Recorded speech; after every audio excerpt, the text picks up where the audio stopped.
Friends, thank you for watching my channel. I just want to remind you, if you need wallpaper, go to www.wallpaperboulevard.com. Tell them Spencer sent you. In fact, if you use my hashtag, Spencer Colgan is wallpaper, they'll be sure to give you a 10% off at your checkout. No matter how much you order, they have a wide selection of wallpaper. Check it out. So welcome back to my channel, Spencer Colgan is Wallpaper, where we paint and hang wall covering. Today I'm hanging another one in my Vahallan series of wall coverings. And this product is Kerlan. Okay? Hand painted by Jared. Okay, let me show you the product. Now, this is a pattern that you can hang vertically or horizontally. Okay, so check it out up close. You can either have these go vertically, which is what we're going to do, because it was made specifically for the walls that you see here. Okay, let me just show you. Our wall is 230 inches wide, 19 feet 2 inches. Okay, just about. And we're going to locate our central point. Okay, and we're going to make a line at our central point.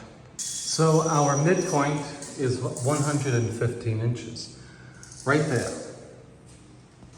My total wall space is 230 inches. If I divide 230 by the number 30, which is the width of each sheet, what do I come up with? An even number of sheets, 7.6, which is 8. Because I will need 8 sheets of wall covering, which is an even number, so we're going to make E for even number of sheets. Well, I now know what I have to do. I'm going to make the first sheet of wallpaper. Let me simulate by using a sheet of paper here. My first sheet will be either on the left side or the right side, depending, doesn't matter. But it's certainly not going to be over the middle. You see, this is the middle of my sheet of wallpaper. Let's just make believe this is a sheet of wallpaper. And this is the center of my sheet of wallpaper, right here. Well, if I had an odd number of sheets after I divide my width of my wall by the width of the wall covering sheet, if I have an odd number, I'm going to hang the first sheet like this. The middle of the first sheet will be directly over the midpoint of the wall. Okay? But E for even, if I have an even number of sheets, I'm going to make the center of the wall the dividing point between the left side and the right side of my center. Let's say that again. If after dividing the width of the wall by the width number of inches of each panel, if I come up with an even number of sheets needed, then the center of my wall will divide the left and the right panels. But if I have an odd number of panels needed to complete the job, then I'm going to take the center of my wall covering sheet, my first sheet, and put the center of my first sheet on the center line of the wall. And then you'll know how many panels you need to make it look right. So we have our first sheet hung. Pretty easy. If you have basic wallpaper skills, you can hang this.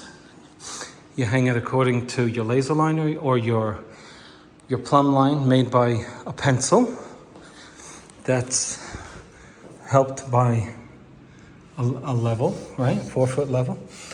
And now, push the bubbles out. I would suggest using, now I never recommend this on most of my jobs, especially paper. Use a brush, nice and gently. Here's why. You scuff this stuff with a plastic smoother, you're gonna see it, okay? This is not going to scuff it, but this will. You drag that wood against there. That's why I don't like using these, okay? Okay, and so you want to start from the middle out, middle out, middle out, middle out. And why do we do that? So that we don't put any torque on the wall covering. If we keep going this way, this way, this way, what we're going to do is move the wall covering this way, and at some point it'll be stuck this way or straight, and then you'll get a buckle. When you hang your next sheet, if you're butting the seams, you're going to have torque, and it will manifest itself in either an overlap or a gap. So you want to go starting in the middle, down and out, down and out.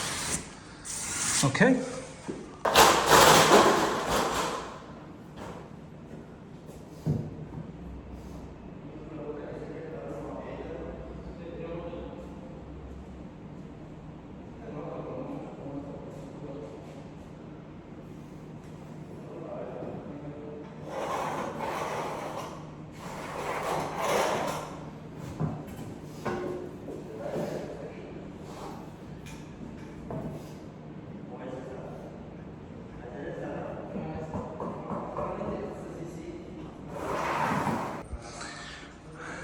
Now, you don't want to be getting paste in here.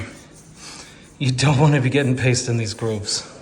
It's not that you can't get it out, but you won't get it out because you won't be diligent. Not because of laziness. You don't realize how much water it takes and the right tool to get paste out of these grooves. So you're seeing a 2-inch wide piece of blue painter's tape, right? I'm going to overlap the sheet to the right on top of this blue tape because paste stains wall covering, and we don't want the paste getting itself not only on this dark wall covering, but also we don't want it in the grooves of this product. It takes a lot of work, and then you're cleaning at the seam, and your seam may never lay right if you do that. So I went up the ladder, dropped my sheet down to the baseboard, and now I'm just following through with laying the left edge, as you can see the wall covering right in the center of your screen. There's a blue piece of tape there. I'm lining up the left edge of that tape with the left edge of the wall covering that I just let drop down. And if I hang it straight, and if the first sheet is straight, meaning it's plumb, then I know my blue tape is straight. And if I line my left edge of the current sheet I'm working on against the left edge of the tape, then I know that the current sheet I'm working on is also straight, meaning plumb. And that's going to be the edge against which I make my cut. As I watch the left edge of the sheet that is overlapped, all I have to do, if I don't have a laser level, is be consistent with bringing my straight edge, sliding it down as I slide my blade against it. And I'll show you in a couple of moments what I'm talking about. My tape got loose on me. It came out, so I'm just relining it back up with the edge of the underlap so that the edge of my overlap, which is what you see me manipulating right there, That's my overlap. I'm putting it against the tape. And this way I have a nice straight line going down. Okay? There's a couple of ways you can do it. You want the tape because it's protecting the wall covering. But in this case, I'm also using it as a level line. If you see that? See, I'm putting the overlap right up against the edge. That tells me that it's straight. All I got to do is cut an inch away from that edge consistently down, and it acts like a laser level. Okay.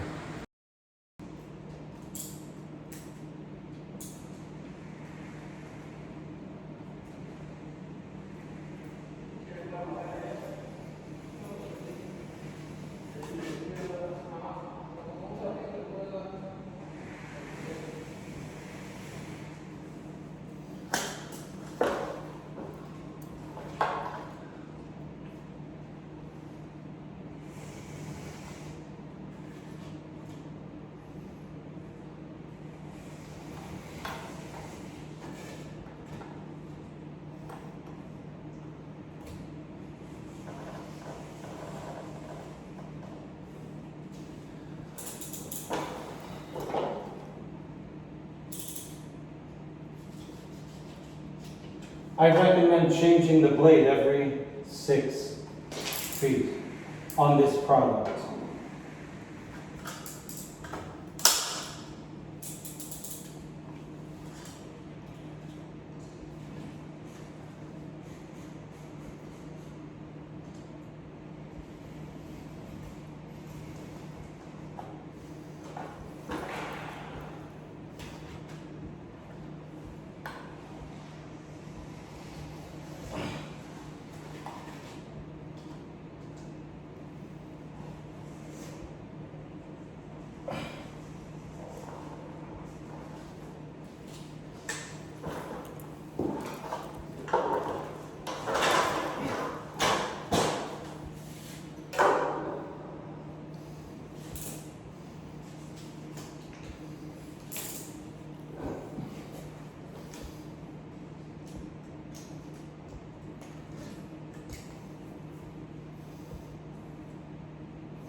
We accomplished the protection of the wall covering. Paste stains vinyl, and it will drive you crazy.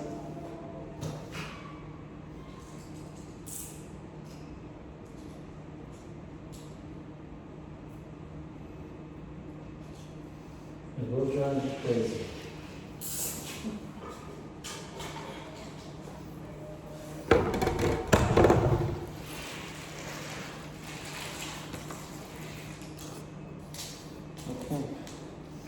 Once you get that out of the way, okay, now once you have a nice clean sponge, you want to take 2 tools, a clean sponge with clean water. If you're on a new job, you want to make sure that the water does not have staining agents like too many minerals. You really want to check it. I know it sounds too technical, but you'll be glad I told you. If you take a black cloth and soak a couple of black cloths in your water, let it dry. See if it stains it like if you were to sweat on a black hat. Okay? If it does, don't trust that water.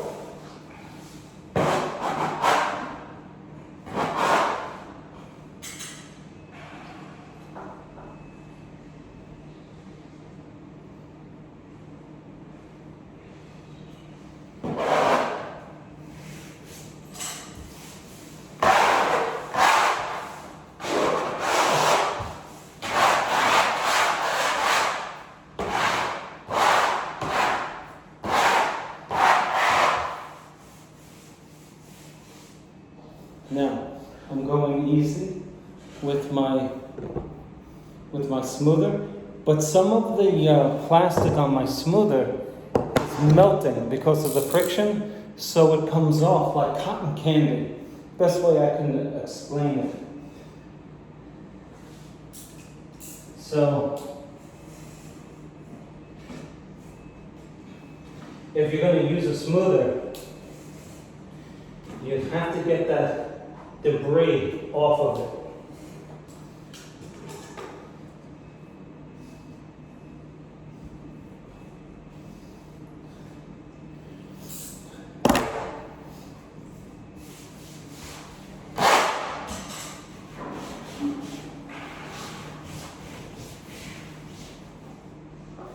This product is tricky because once you wet it, it starts reflecting light against the wetness on it. So you don't know if it's your seam or if it's just light reflecting off of the wetness. So it can get a little tricky. But you have to wipe it down.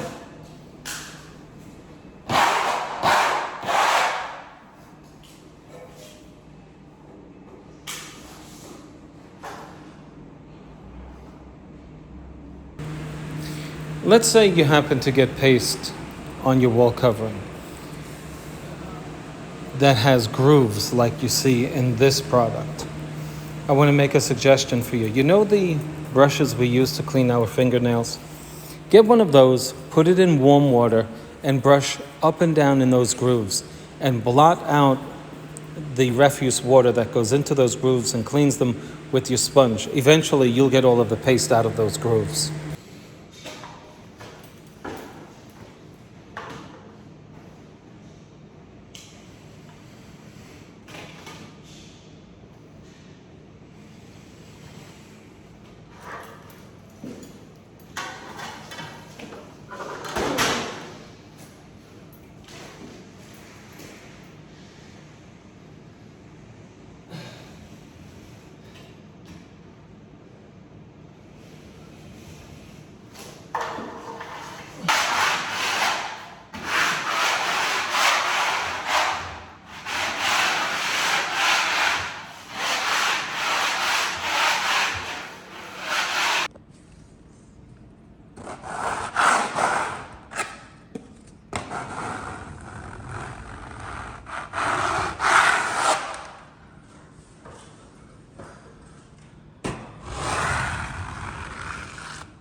Now, this sounds silly, right? Why would I include mopping on a wallpaper video? Well, call it silly or whatever you want, but when you're working in a home like this, okay, and I'm not trying to be ostentatious here, but I know what a lot of you are dealing with when you work for folks. Okay? This is a house. When you're working in a house like this, your mop is as important as your wallpaper blades. No, I'm not, no joke. Okay, check it out. I'll be hanging up there tomorrow.